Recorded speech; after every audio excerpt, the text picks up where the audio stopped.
السلام عليكم ورحمة الله وبركاته. راحة الدق وراحة الشعب.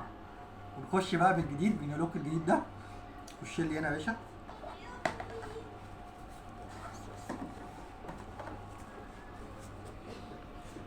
صور كده على السخان. هي ملطشة من الايد بس ماشي. اتفرجوا بقى على الجمال.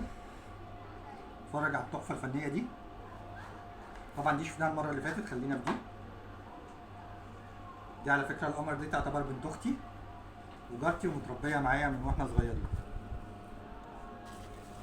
ايه رأيكم؟ ايه رأيك في الشغل؟ بتجيلك بالعلبة دي كده بالشكل ده كده. استنوا المفاجأة، خلاص هانت، فاضل عليها أيام وقربنا جدا، ويبقى في مفاجأة جدا مفاجأة جامدة سوري، بسبب اللي هيحصل اليومين دول في البوكس العشوائي بتاع المسابقة اللي جاية. وسلام.